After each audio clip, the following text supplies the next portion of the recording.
Զարմանալի զուգադիպությամբ հայ ամենանշանավոր գործիչները 40-ի շեմը չեն անցել։ 1916-ին Սիբիրյան աքսորներում 34 տարեկանում մահացավ Սուրեն Սպանդարյան։ 40-ը չբոլորած Ստեփան Շահումյանը զոհվեց Միջին Ասիայի Մերձկասպյան ավազաններում։ 35-ամյա Աղասի Խանջյանը Թբիլիսիում զոհ գնաց Բերիայի դավադրությանը, իսկ Ալեքսանդր Մյասնիկյանը 39 տարեկանում զոհվեց օդանավի պայթյունից։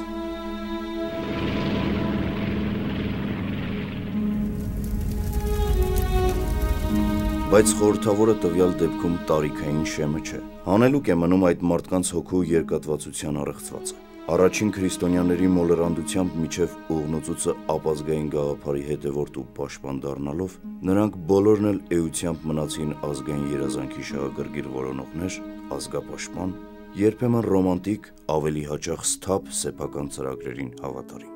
Նրանց կյանքում խաչվեցին ազգայինի ու ապազգայինի շահերը։ Նրանք հասկանում էին, որ նոր գաղափարակիցները ոտնահարեցին իրենց հարազատ ազգայինը։ Եվ սակայն նրանք համայնավարական հիպնոսի մեջ էլ փորձեցին մնալ հայրենասեր։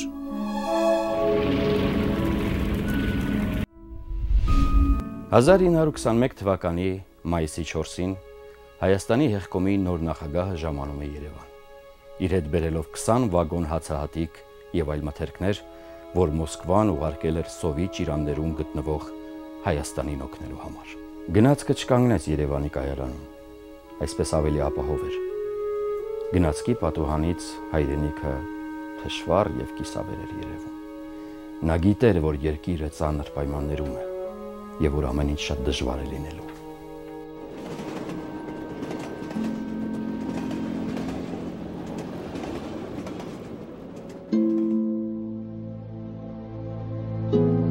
Ալեքսանդր Մյասնիկյանը Հայաստան եկավ 35 տարեկանում, խորհրդային կարգերի հաստատումից 1-2 շաբաթ հետո։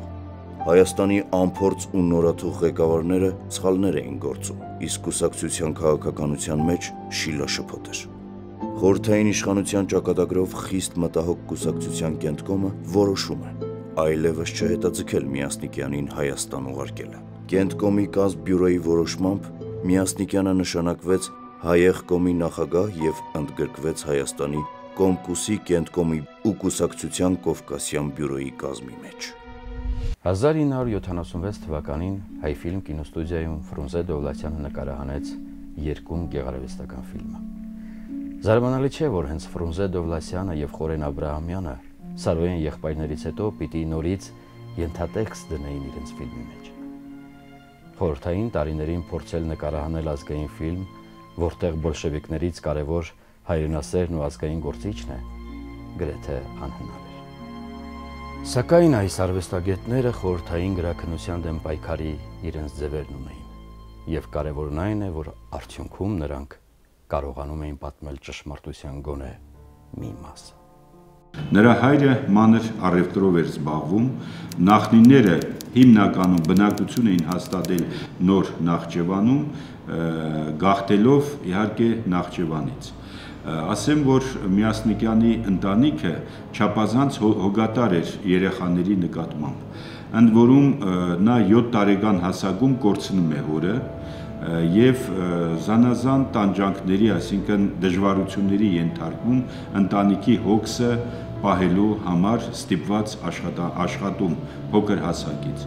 Նոր Նախիջևանի ծնունդ Լազարյան ճեմարանի, ապա Մոսկվայի պետական համալսարանի շրջանավարտ Ալեքսանդր Մյասնիկյանը մինչ այդ կուսակցական ու պետական ղեկավարի մի շարք պաշտոններ էր վարել։ Արևմտյան ռազմաճակատի գլխավոր հրամանատար, կուսակցության հյուսիսարևմտյան մարզկոմի նախագահ, Բելոռուսիայի Կոմկուսի ու Հանրապետության ղեկավար, Մոսկվայի քաղկոմի քարտուղար։ Նոր նշանակումը ամենապատասխանատուն էր։ Դեռ վաղ մանկությունից Մյասնիկյանը տարվելով ռաֆու գրվածքներով իր ժողովրդի ազատության երազն էր փայփայում։ Ավելի հասուն տարիքում, երբ իրավաբանական փայլուն կրթություն ստացած մասնագետը նույնքան փայլուն մասնագիտական հաջողություններ էր արձանագրում ռուսական միջավայրում, միտքը դարձյալ հայրենի երկրում էր։ իր գործունեությունը Հայաստանում ավարտելով եւ բարձրաստիճան պաշտոններ զբաղեցնելով անդրդաշնությունում արդեն 1922 թվականի երկրորդ կեսերից մինչև իր կյանքի ողբերգական ավարտը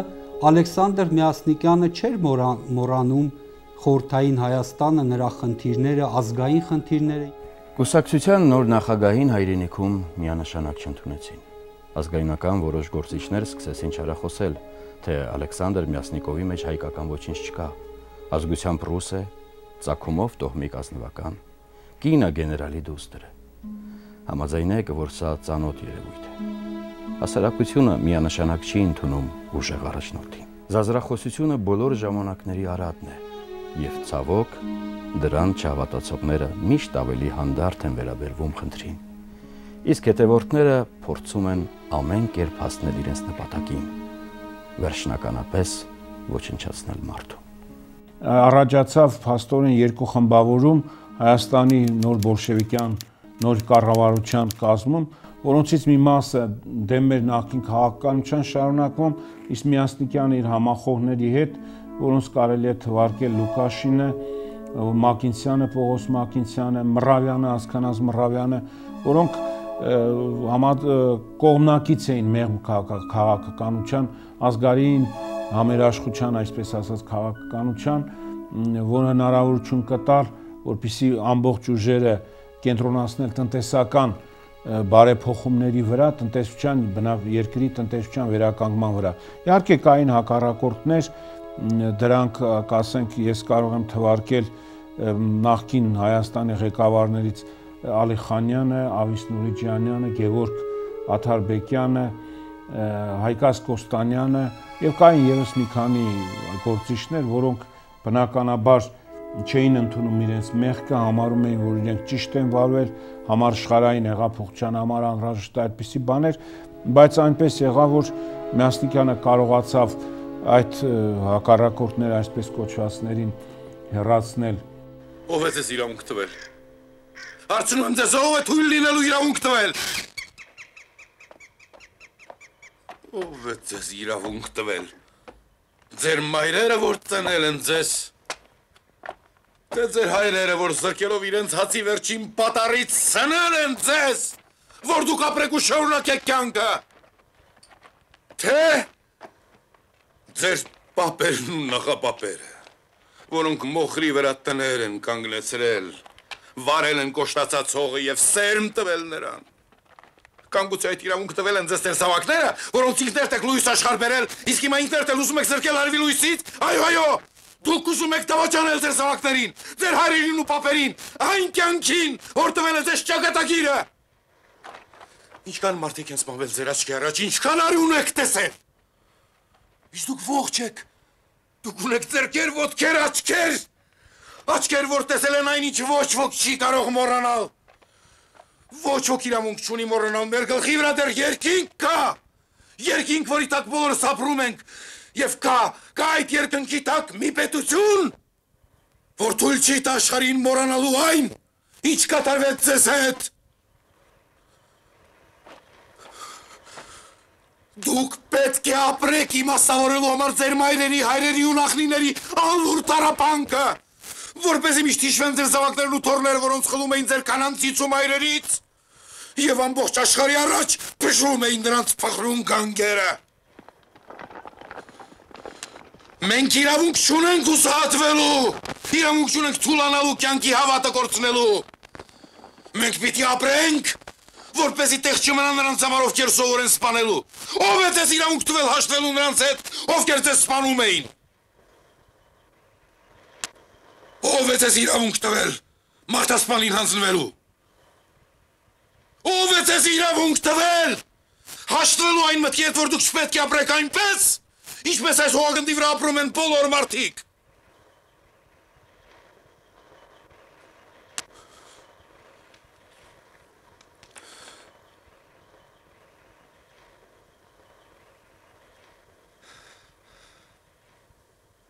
Ես խնդրում եմ ձեզ, մի քիչ էլ դիմացեք։ հայ եղկոմի առաջ լուրջ ու բարդ խնդիրներ էին ծառացած, բայց թերևս ամենահրատապը շարունակվող քաղաքացիական կռիվն ավարտելն ու երկրի տարածքում սպասված խաղաղության հաստատումն էր։ Ռուսաստանում քաղաքացիական պատերազմի բովով անցած հրամանատարական մեծ փորձ ունեցող Մյասնիկյանի համար դա անլուծելի խնդիր չէր։ 11-րդ Կարմիր բանակի հրամանատար Գեգկերի հետ նա մշակում է Զանգեզուրից դաշնակցականներին դուրս մղելու ռազմական գործողությունների ծրագիր, որն անվերապահ հաղթանակ էր երաշխավորում։ Փետրվարյան ամստամբության ձախողումից հետո նահանջողները քաշվեցին Զանգեզուրի լեռներ եւ այնտեղ ձուլվելով Նժդեհի զորամասերին մինչև հուլիսի կեսերը դիմադրեցին Կարմիր բանակի գերազանցող ուժերին։ Նժդեհը շատ իրատես էր եւ հասկանում էր, որ իր ուժերը շատ համեստ են։ Սպարապետի պայքարը Զանգեզուրում երկու փուլ ուներ։ Առաջինը ընդգրկում էր 1919 թվականի օգոստոսից մինչև 1920 թվականի ապրիլը Ադրբեջանում խորհրդային կարգերի հաստատումը։ Նժդեհը կռվում էր ադրբեջանական բանակի եւ նրան զորակից տեղացի ադրբեջանցիների դեմ։ Հենց այդ ժամանակ նրա անունը դարձավ հայրենասիրության մարմնացում։ Նա անառիկ պահեց երկրամասը ադրբեջանցիներից։ Դա Դաշնակցական հանրապետության օրոք էր։ Բնականաբար նրա թիրախը ամենևին էլ բոլշևիկները չէին։ Զանգեզուրում Նժդեհի պայքարի երկրորդ փուլը սկիզբ առավ 1920 թվականի ապրիլի 28-ից եւ ավարտվեց 1921 թվականի հուլիսի 10-ին։ Իրավիճակը սկզբում կարծես ադրբեջանցիների օգտին էր։ Քաղաքական առումով խորհրդային Ռուսաստանը կանգնած էր Ադրբեջանի թիկունքին, ընդդեմ դաշնակցական իմպերիալիստական Հայաստանի։ Եվ Նժդեհի գործը բարդացավ։ Նա ստիպված էր արդեն պայքարել երկու ճակատով՝ ադրբեջանցիների եւ նրանց հովանավոր կարմիրների դեմ։ 1921 թվականի ապրիլի 3-ին խորհրդային Ադրբեջանի արտգործժողկոմ Հուսեյնովը Հայաստանից վերջնագրային կարգով պահանջեց զորքերը հանել Ղարաբաղից եւ Զանգեզուրից։ Մեկ օր անց նման վերջնագիր ներկայացրեց նաեւ Անդրկովկասում ռուսաստանյան դաշնության ներկայացուցիչը։ Նժդեհը բարեբախտաբար չենթարկվեց։ Այլապես Զանգեզուր կմտնեին ադրբեջանական զորքերը եւ հարցը վերջնականապես իրենց օգտին կլուծեին, ինչպես Նախիջևանում եւ Ղարաբաղում։ Ահա այս էր Նժդեհի մեծ ծառայությունը մեր ժողովրդին։ Նա զենքով պաշտպանեց, կարելի ասել վերադարձրեց Զանգեզուրը Հայաստանին։ Ինչ արեց Մյասնիկյանը։ Զենքի հաղթանակը նա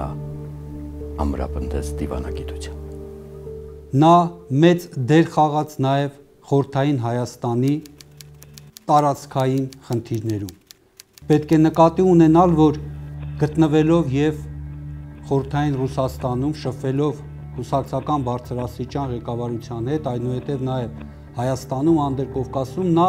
մեծ ջանքեր էր գործադրում, որպեսզի եւ Լեռնային Ղարաբաղը եւ Զանգեզուրը մաս կազմեն խորհրդային Հայաստանի։ Ալեքսանդր Մյասնիկյանը դեռևս 1921 թվականին ԽՍՀՄ կառավարության անունից Լեռնային Ղարաբաղը հռչակեց Հայաստանի անբաժան մաս։ Շատ չանցած Թիֆլիսում գումարվեց Կովբյուրոյի տխրահռչակ նիստը։ Նա գրեթե միակ գործիչն էր, որ լրջորեն ընդդիմացավ Ստալինի Արցախի ճակատագիրը որոշելու հարցում։ Ավաղ Մյասնիկյանի ջանքերն ապարդյուն անցան։ Իմիջայլոց Մյասնիկյանի ցուցումով Բեգզադյանը պնդում էր այս տարածքների, քանի որ բնակչության 94%-ը հայություններ, 72%-ն էլ ախր բնակչության, նրանք պետք է պատկանան Հայաստանին։ Մանավանդ Հայաստանը գրել էր մեծ զրկանքներ, սակայն քանի որ Ադրբեջանից ներկայացված էր 3 ներկայացուցիչ, Վրաստանից 2, Կիրովն էլ միացավ նրանց, այս բանաձևումը ըստ էության չանցավ։ Շուտով իհարկե Բեգզադյանը բողոքեց այս որոշման դեմ ՌԿԲԿ կենտրոնի պլենում եւ հետագայում էլ հիշենք, որ հուլիսի 4-ին արդեն Ղարաբաղի հարցը առանցին քննարկվեց Կովկասի բյուրոյի պլենումում, որտեղ տեղ ունեցավ քվեարկություն։ Քվեարկության արդյունքում դրվեց Լեռնային Ղարաբաղը Հայաստանի կազմի մեջ մնալու խնդիրներ, վերջնական անցավ կողմ ձայներով, որին մասնակցում էր նաև Ալեքսանդր Մյասնիկյանը եւ որոշագիր դիրքորոշում արտահայտեց, իսկ երկրորդ արդեն հուլիսի 5-ին, երբ Օրջոնեգիձե եւ Նազարեթյանի, որոնք պլենումի անդամներ են, պնդմամբ գումարվեց երկրորդ նիստը, այստեղ իհարկե Ստալինի նաև որոշակի աջակցությամբ որոշվեց այն թողնել Ադրբեջանի կազմում։ Հայաստանի կոմկուսի առաջի համագումարում 1922 թվականի հունվարին, երբ որ նա հանդես է գալիս, ասում եմ, որ վերջերս Կավբյուրոյի նիստում, երբ որ քննարկում էինք Անդրկովկասի հանրապետությունների սահմանների հարցը, ադրբեջանցիները նույնիսկ մեզ շանտաժի են ենթարկում, որ եթե մենք մեր պահանջների համար պահանջները պնդենք, ապա նրանք կդադարեցնեն մեզ նավթ մատակարարելուց եւ ասում են, որ կարծես թե ոչ թե դա բոլշևիկների, կոմունիստների խորհրդակցություններ, կոմունիստների ժողովներ, այլ կարծես ասում է նստած էին նախկին մուսաֆատիստները,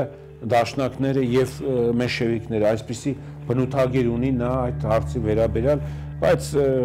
այն ինչ կատարվեց Մոսկվայի որոշումով։ Միասնիկյանը ծանր տարավ այդ պարտությունը, բայց եւ արժանապատվորեն։ Հենց իր ջանքերով Ադրբեջանը ստիպված էր 23 թվականին Լեռնային Ղարաբաղին ինքնավար կարգավիճակ շներել։ Եվ դա խիստ կարևոր էր, որովհետև դա էր նաև հնարավորություն տալու, որպեսզի խորհրդային այդ տարիներին Ադրբեջանի այդ քաղաքականությունը իր վրա կրելով Արցախահայությունը ամեն դեպքում չհայաթափեց, Արցախը չհայաթափվեց եւ այդ Լեռնային Ղարաբաղի ինքնավար կարգավիճակը հնարավորություն տվեց դիմակայելու Ադրբեջանի ազգային խտրականության, քաղաքականությանը։ Չմոռանանք, որ Ալեքսանդր Միասնիկյանը այդ տարիներին նաև կարևոր գործունեություն ծավալեց Ջավախքում եւ այնտեղ, գիտենք, մեծաթիվ հայ գաղթականություններ կուտակվի եւ այդ խնդիրները նույնպես նրա համար խիստ կարևոր էին։ Ալեքսանդր Միասնիկյանի մեծ վաստակը պիտի համարել այն, որ նա կարողացավ տերորի եւ անվստահության այդ տարիներին համախմբել ցակ ու ցրիվ եղած հայ մտավորականությանը։ Նրա կանչով Հայաստան վերադարձան Ալեքսանդր Թամանյանը, Հրաչյա Աճարյանը, Մարտիրոս Սարյանը, Ալեքսանդր Սպենդարյանը, Ռոմանոս Մելիքյանը եւ ուրիշները։ Նա լինելով մտավորական մեծ նշանակություն էր տալիս մշակույթի զարգացմանը։ Հենց Միասնիկյանի օրոք Հայոց ազգագրական ընկերության հիմքում Երևանում բացվեց պետական թանգարանը, այժմյան Հայաստանի պատմության պետական թանգարանը։ Ստեղծվեց Պետկինում հայ ֆիլմը, ազգային գրադարանը։ Նա Մոսկվայից վերադարձրեց պատերազմի պատճառով այնտեղ տեղափոխված Էջմիածնի ձեռագրերը։ Միասնիկյանի ուսերին ծանր խնդիր էր դրված։ Նա պետք է պայքարեր համատարած սովի, աղքատության համաճարակի դեմ։ Տեղավորեր տասնյակ հազարավոր անօթևան ու անտուն գաղթականներին, երկրում կազմակերպեր շինարարություն, բայց ամենամեծ խնդիրն անշուշտ խորհրդային իշխանության նկատմամբ ժողովրդի հավատը եւ վստահությունն ապահովելն էր։ Միասնիկյանը նաև մեծ ջանքեր ներդրեց խորհրդային Հայաստանի զինված ուժերի ձևավորման ու մարտունակության բարձրացման համար։ Նա իր ներդրումն ունեցավ նաև թուրքական գերության մեջ գտնվող հայ զինվորների ու սպաների ազատ արձակման հարցում։ Հայաստան հրավիրեց եւ բանակաշինության գործը վստահեց Գային, Հայկ Բժշկյանցին։ Միասնիկյանը բավական հավասարակշիռ դիրքորոշում ուներ հայ քաղաքական կուսակցությունների նկատմամբ, անգամ աշխատություններ ուներ նրանց վերաբերյալ։ Միասնիկյանը կարճ ժամանակամիջոցում կարողացավ հարթեցնել Հայաստանում առկա սուր խնդիրներն ու քաղաքական տարակարծությունները։ Նա առաջին խորհրդահայ գործիչն էր, որ հատուկ ուշադրություն դարձրեց սփյուռքահայության խնդիրներին։ 1921 թվականի սեպտեմբերի 15-ին Ժողկոմխորի դեկրետով հիմնադրվում է ՀՕԿ-ը, Հայաստանի օգնության կոմիտեն։ Հիմնադիր ժողովում հռչակվում է, որ կազմակերպության խնդիրն է օգնել Հայաստանի բնակչությանը, օժանդակել երկրի շինարարությանը, սերտ կապ հաստատել գաղթահայ աշխատավորների ու խորհրդային Հայաստանի միջև։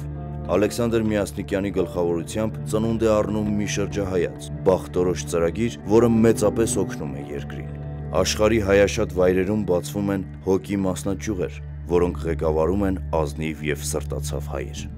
Սփյուռքում ազգահավաքման ազգապահպանման համար Միասնիկյանը հենվում է վստահելի մարդկանց վրա։ Առաջինը պոլիս է գործուղվում Հովհաննես Թումանյանը, նրան հաջորդում է Պողոս Մակինցյանը, ապա Միասնիկյանի հանձնարարությամբ գործին ներգրավվում է Չարենցը։ Պետք է նշել, որ անգամ մինչև նրա խորհրդային Հայաստան գալը Միասնիկյանը շատ ջերմ կապերի մեջ էր, նշված նաև մտավորականների հետ, Իսահակյանի հետ եւ այդ անձնական կապերն էին, որ մեր անվանի մտավորականներին հույս ներշնչեցին, որ իրոք նրանք կարող են վերադառնալ եւ լծվել խորհրդային Հայաստանի եւ շինարարությանը եւ զարգացնել կրթությունը, գիտությունը, մշակույթը։ Պատմում են, որ Միասնիկյան, երբ դուրս էր գալիս շուկա, առաջին հերթին շրջում էր շուկայով եւ գալիս նիստեր էր գումարում, որոշակի հանձնարարություններ տալով, թե որ ապրանքից ինչքան կոնկրետ արտադրել, ինչ ուղղությամբ զարգացնել տնտեսությունը։ Նա չափազանց խելոք տնտեսագետ եւ ռազմական գործիչ լինելով իր ջանքերը ներդրեց Հայաստանի խորհրդային Հայաստանի տնտեսությունը վերականգնելու գործին, ամեն բոլոր հարցերում Միասնիկյանը լուրջ կշռադատված որոշումներ էր ընդունում։ Երկունք ֆիլմի վերջում ռեժիսորը անավարտ է թողնում պատմությունը։ Միասնիկյանն իր դստեր եւ Մարտիրոս Սարյանի հետ գնում է դեպի անվերջություն։ Ֆիլմում չկան մանրամասներ նրա ընտանիքի կնոջ մասին, չկա նաեւ շարունակություն։ Իսկ երջանիկ էր նա արդյոք եւ ճիշտ է արդյոք այն ասույթը, թե պատերազմի ժամանակ կամ զինվոր ես, կամ ամուսին։ Ասեմ, որ նա ամուսնացավ Տերյանի կնոջ Սուսանայի հետ, ուներ մեկ աղջիկ եւ հետաքրքիր է, որ նրանց հետագա ճակատագիրը հատկապես Միասնիկյանի մայից հետո տրամադրելու հարցում մինչ այդ չափազանց վրդովեցուցիչ էր, որ հետագայում իհարկե Կենտկոմը որոշում կայացրեց բնակարան հատկացնել, որոշակի հալածանքների ենթարկվեց նաև նրա ընտանիքը կարճ ժամանակամիջոցում, բայց հետագա ճակատագրի հետ կապված Միասնիկյանի ընտանիքի ավելի շատ մանրամասներ հայտնի չի, միայն հայտնի է, որ նա իրոք սիրում էր Սուսանային, նվիրված էր եւ Տերյանի պատահականչի մայից հետո Սուսանան ամուսնացավ Միասնիկյանի հետ։ Ալյոշա,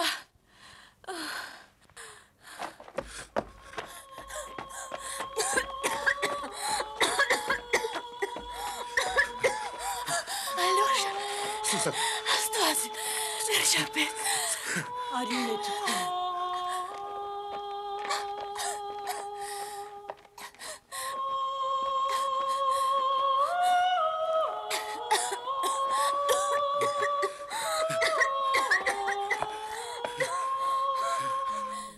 Ալեքսանդր Միասնիկյանը իր սկզբունքայնությամբ արդեն խանգարում էր երկու քինախնդիր վրացիների, Ստալինի եւ նրա կամակատար Բերիային, ովքեր արդեն սկսել էին քաղաքական մարտվորսությունը։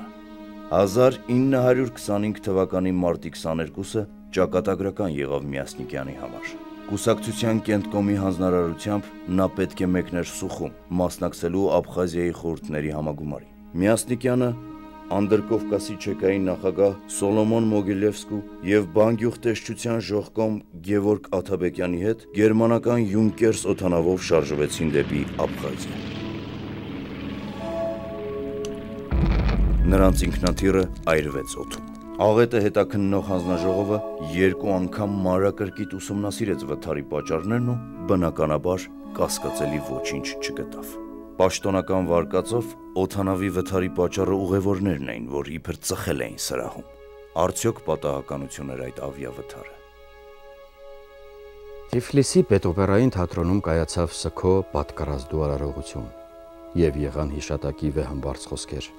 Հայը վրացին ու ադրբեջանցին համատեղ լացեցին մամուլով եւ միայն նախահեղափոխական ընդհատակից ընկերները հետո հասկացան, թե իրականում ինչ է կատարվել։ Համաձայն շրջանառվող տեսակետի ավիավթարը կազմակերպված էր։ Եվ կազմակերպիչներից մեկը հենց ինքը Լավրենտ Իբերյանն էր, որն այդ ժամանակահատվածում կարողացավ շատ հայտնի գործիչների եւ մտավորականների մեղադրել տրոցկիզմի, ժողովրդի թշնամու եւ հեղափոխական լինելու մեջ, շատ հաճախ անձամբ ստորագրելով նրանց դատավեճիրը։